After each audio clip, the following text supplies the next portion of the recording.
In a world where billionaires chase the spotlight and tech moguls dominate headlines with their grandiose lifestyles and social media stunts, Françoise Bettencourt Meyers stands as an anomaly. She is the world's richest woman, yet she lives a life that is defined more by discipline and devotion than decadence. While others measure their status in luxury yachts and global summits, Françoise measures hers in books, legacy, and the quiet stewardship of one of the most powerful family fortunes in history. To understand her understated empire, we must begin with legacy. Françoise Bettencourt Meyers is the granddaughter of Eugenie Schueller, the founder of L'Oréal. Yes, the same old L'Oréal, all that has become a global powerhouse in beauty and cosmetics. Schueller was a chemist who developed the first safe commercial hair dye in 1909 and built a brand that would ultimately span the globe. Through decades of business maneuvering, innovation, and brand expansion, L'Oréal became synonymous with luxury, science, and style. Françoise's mother, Liliane Bettencourt, inherited this legacy and was once considered the richest woman in the world before Françoise took the mantle. But with Liliane came controversy. The infamous Bettencourt affair gripped France in the late 2000s, involving secret tapes, alleged exploitation by close associates, and even political fallout that reached President Nicolas Sarkozy. At the heart of it all was a daughter trying to protect her mother and a family fortune from manipulation. Françoise took the extraordinary step of suing close confidants of her mother, not for greed, but to defend dignity. That moment defined her public persona: private, principled, and fiercely protective. Today, Françoise Bettencourt Meyers is worth over $95 billion, and her net worth continues to rise in step with L'Oréal market dominance. But unlike many other billionaires, she has no interest in building a personal brand. There are no TED Talks, no selfies with celebrities, and no billion-dollar space dreams. Instead, Françoise is a scholar, a philanthropist, and a devout Catholic who writes books on Greek mythology and biblical commentary. Her fortune is immense, but her lifestyle is intentionally muted. So what does the world's richest woman do with her wealth? The answer may surprise you.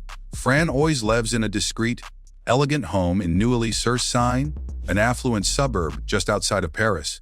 The estate, while undoubtedly luxurious, is known more for its security and art collection than for flashy displays of wealth. She's been known to collect rare books and manuscripts, not private jets.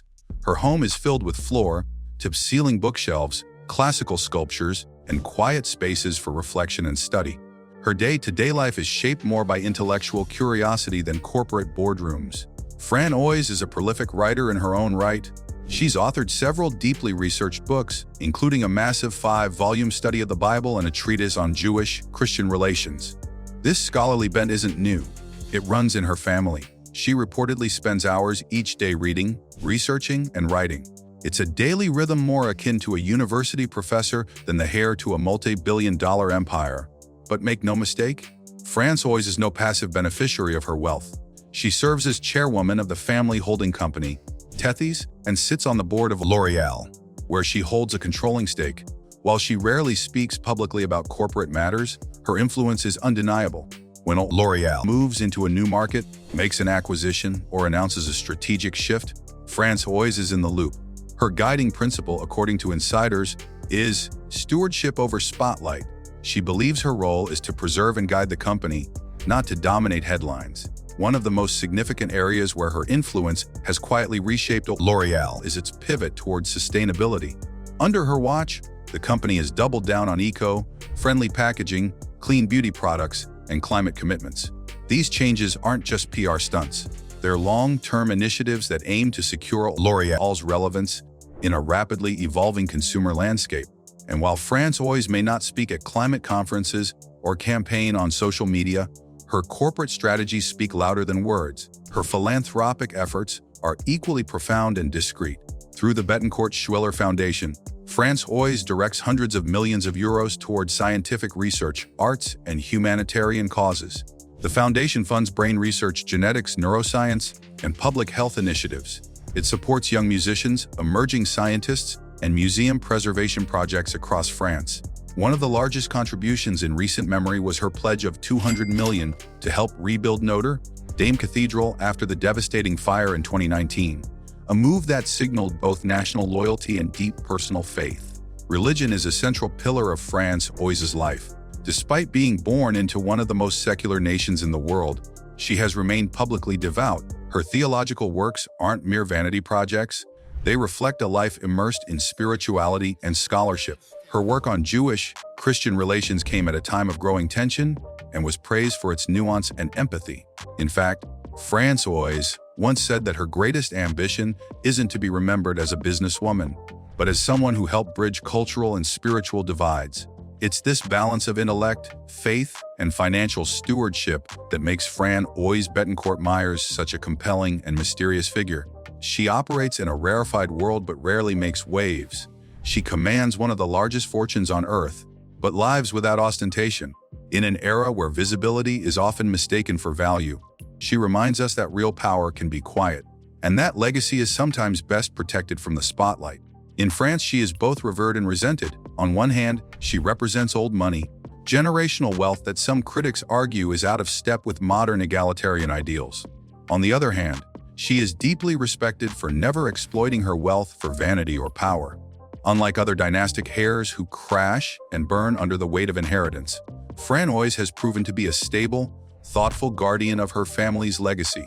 She is also a symbol of a broader shift in the world's billionaire class. While American billionaires often skew toward technology, disruption, and media, Françoise's fortune is rooted in tradition, branding, and physical products. She doesn't seek to reinvent the world, but to refine it. She's not launching rockets. She's writing about religion. And yet, her wealth continues to grow at a pace that rivals even the flashiest tech giants. Critically, Françoise's children are being raised with a similar sense of discretion and purpose. Her two sons, Jean-Victor and Nicolas, are largely kept out of the public eye. It's widely assumed that they are being groomed not for celebrity, but for responsibility.